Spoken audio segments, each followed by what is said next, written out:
Germs, magandang hapon sa inyong lahat. Andito tayo ngayon sa shop natin sa JR Motoworks. May ipapakilala lang ako sa inyong bagong langis na dumating sa atin. Pero bago yun, ipapaalala ko muna sa inyo yung langis dati na sikat dati sa mga rider, yung Kicks.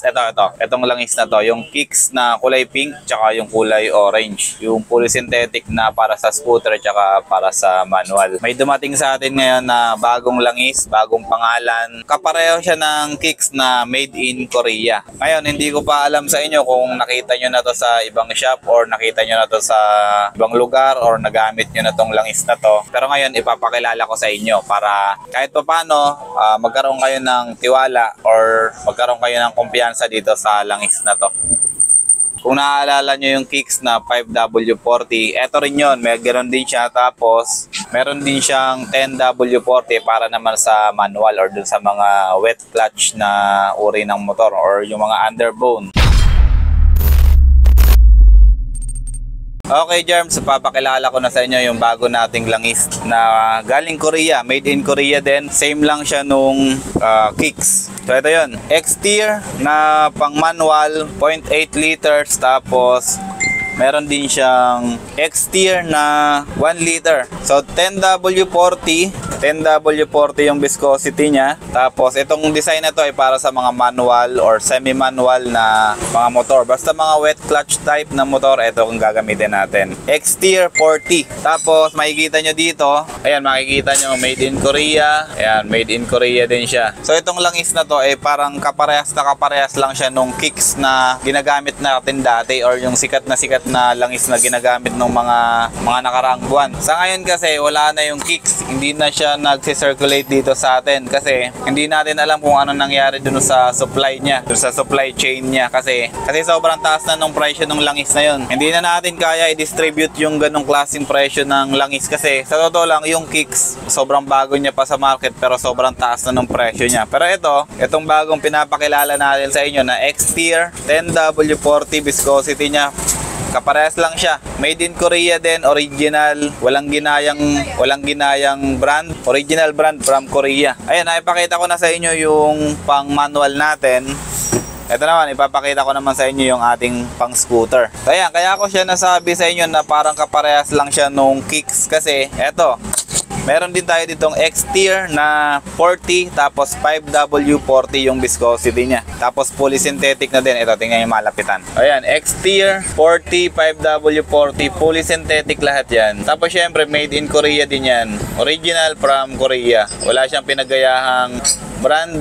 Talagang galing siya ng Korea. Ito naman yung kanyang 0.8 liter na 5W40 pang scooter na polysynthetic.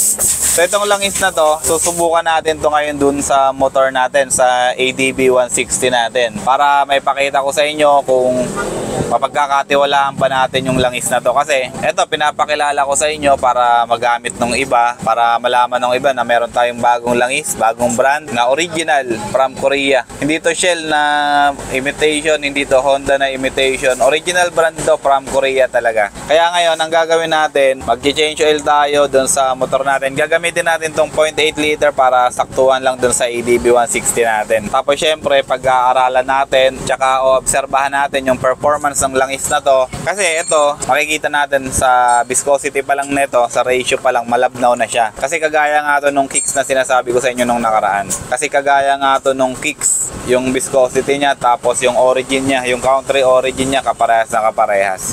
Kaya titingnan natin kung ano yung performance na itong langis na to. Ayan tandaan nyo. Ayan yung pangalan niya, X-Tier 5W40 polysynthetic pang scooter. So ito siya. Ito yung para sa scooter natin.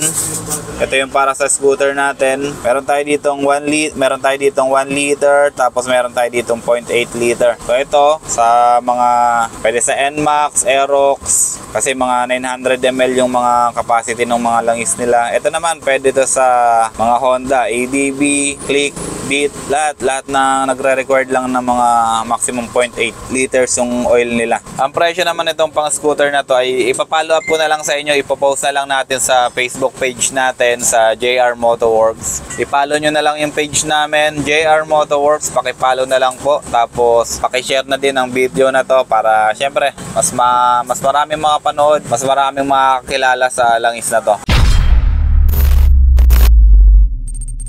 Ako hindi ko naman sinasabi na kami yung unang naglabas na ito, pero basta sinasabi ko lang kung alam nyo na yung langis na to, kung alam nyo na yung performance na ito, pwede nyo i-comment kung maganda ba sa inyo or pangit para syempre makatulong din tayo sa mga kapwa natin rider. Ngayon, ako mismo isusubukan ko tong langis na to sa motor natin. Tapos ulitin ko yung mga price nya, ipapollow up na lang natin, ipopost natin sa Facebook page natin para malaman ninyo yung presyo nito. Kung lalaban ba siya sa mga presyo ng mga ibang polysynthetic na nasa market. For example, yung Honda na blue, polysynthetic na yon. Tapos yung blue core ng Yamalube or ng Yamaha, polysynthetic na rin yun. Tapos itong dalawa, yung pang manual naman natin, ito pang manual natin, bibihira lang kasi yung pang manual natin na polysynthetic na.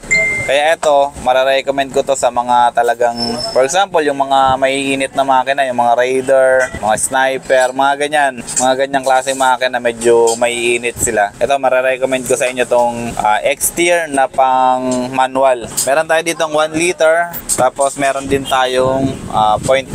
Ayan, mga XRM Wave, mga nagre-require lang ng mga 0.8 liters na langis, ito pwede to. Maya pag nabakante yung shop natin, ipapasok ko yung motor dito, tapos kakargahan natin ng bagong langis yung X-Tier na pang scooter. Ito, kakargahan natin itong X-Tier na pang scooter, 0.8 liters ang ikakarga natin. Tapos, update ko na lang kayo sa mga susunod na vlog natin or sa mga susunod na video natin kung ano yung performance ng langis na to dun sa motor natin na ADB 160. Titingnan natin kung maganda ba yung maganda ba yung performance niya. Tapos, i-compare natin sa ginagamit natin currently ngayon na Honda polysynthetic na kulay blue. Di pa kasi natin magawa ngayon kasi meron pang gumagawa dito sa labas. Medyo matagal-tagal pa to. Pero maya-maya lang, may kakarga na natin to. Meron lang dito nagpapakabit ng crash guard tsaka nagpapalinis ng... Siya nga pala. May nilabas akong bagong video about sa CVT cleaning. Pwede nyong panoorin, pwede nyong i-share, pwede kayo mag-comment sa YouTube natin. Tsaka siya nga pala sa mga subscriber natin dyan. Maraming salamat nga pala sa inyo sa walang sawang pagsuporta sa channel natin. Tsaka shoutout nga pala kay Jom na taga Laguna na laging dumadayo dito sa shop para magpa-change oil, magpa-maintenance. So maraming salamat. Medyo malayo yung binabiyahe niya from Laguna tapos pupunta siya dito sa Cainta para lang magpa-maintenance ng kanyang ADB 160. Wala pa daw siya masyadong kakilala dun sa lugar nila na pwedeng gumawa ng motor niya. Tayo yung napapanood niya sa YouTube tapos ayun, nakuha natin yung tiwala niya. Kaya ayun, pumupunta siya lagi dito sa shop natin. Kaya shoutout sa'yo Joe, maraming salamat sa suporta. Ride safe lagi, ingat. Tapos sa ibang mga subscriber natin dyan, maraming salamat din kasi walang sawa yung pagsuporta niya sa channel natin. Ano na tayo nasa 4,000, magpo 4,200 subscriber na tayo. So road to 5,000 tayo, kaya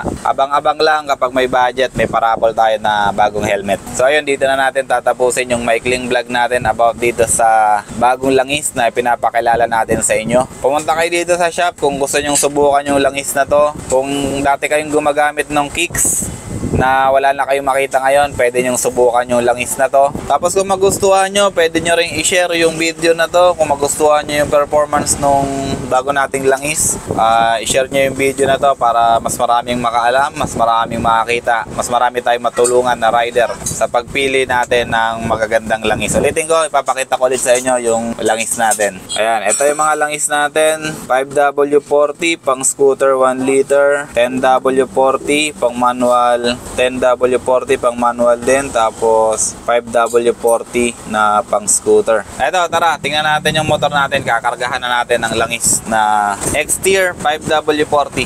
Let's go! Germs, magandang gabi. Ito, inabot na tayo ng gabi at magsasara na tayo ng shop. Ngayon lang tayo makakapag-change oil ng motor natin. Yung promise ko sa inyo kanina na papalitan natin ng X-Tier na langis yung motor natin. Ito si ate, nagre-ready na siya para i-change oil yung motor natin. ADB 160 ADB 160 yung gagawin natin ngayon. So ito nga pala si ate, ito yung aming kapatid na babae dito sa shop. Ayan, siya yung mag-change oil ng motor natin. Huwag mong ilo-lost rad yan, te, ha? Baka ma-lost rad yan. May mic ka ba? Wala. Kaya mo na. Ayan. Kasalukuyan niyang binubuksan yung drain plug natin. Lapitan natin. Ito yung langis natin na Honda Polysynthetic, yung kulay blue. Blue? Ito. Ito yung langis na ginagamit natin. Ayan. Ilang auto? Hindi pa siya masyadong gamit kasi hindi naman natin na ilalayo yung motor. Kaya medyo malinaw-linaw pa yung ano natin, langis. Ayan. Goods na goods pa yan. Hindi pa yung kulay itim. Mukha lang siyang itim dito sa container natin pero hindi pa yung kulay itim. Pero dahil nga pinapakilala natin itong langis natin na bago which is itong X-Tier. Ayan. Meron pa yun 5W40 na polysynthetic pang scooter, 0.8 liter. Ayan yung ikakarga natin dito sa ADB 160 natin. Bago natin ibenta yung langis na yan, susubukan muna natin sa motor natin kung maganda ba yung performance niya, maganda ba yung pakiramdam natin sa motor. Actually, naka-display na yung mga langis natin na X-Tier, pang manual tsaka pang scooter, pero hindi pa natin siya binibenta. Naka-display lang, pinapakilala pa lang natin sa mga customer natin. Ayan, bagong produkto natin yan. Ayan, bagong produkto natin yan dito sa shop. Ako ang unang susubok yan dito sa ADB 160 natin. Ulitin ko, made in Korea itong langis na ginagamit natin. Kapareha siya nung Kicks. Kung maalala nyo, sinasabi ko sa inyo kanina, Kicks na yung kulay pink. Ang viscosity niya ay 5W40 din. Kaparehas nito. Asan na ba yun? Ayan yung viscosity niya, 5W40 Jaso MB. Polysynthetic na pang scooter. Ayan, habang dinedrain natin yung motor natin, tingnan natin yung likod ng label nung X-Tier. Wala namang masyadong detail na makikita dito kasi iba-iba yung language niya. Merong Korean, merong English. Tapos makikita nyo sa baba, made in Korea talaga siya. Tapos meron din siya dito nakalagay na made in Korea sa bote. Siguro itong langis na to, competitor din to ng Kicks sa Korea. Tapos meron nag-import dito sa Pilipinas. Itong langis na to, susubukan natin kung ano yung magiging performance niya. Tapos na siguro i-drain to. Tapos na siguro drain, pwede na natin salinan. Okay, tapos na natin i-drain yung langis dito sa motor natin. Ito yung langis na tinanggal natin dun sa motor natin. Hindi pa naman siya masyadong itim. Maganda pa yung kulay niya. Medyo gold pa din yung kulay niya. Kaya balik mo na yung plug. Ayan, ibabalik na natin yung plug. Sige, sarado na natin. Tapos, isalin na natin yung ating X-Tier na bagong-bagong langis. Let's go, salin na natin. Ayan, sasali na natin yung ano natin. Tatanggal mo na yung takip. Update nga pala dun sa last vlog natin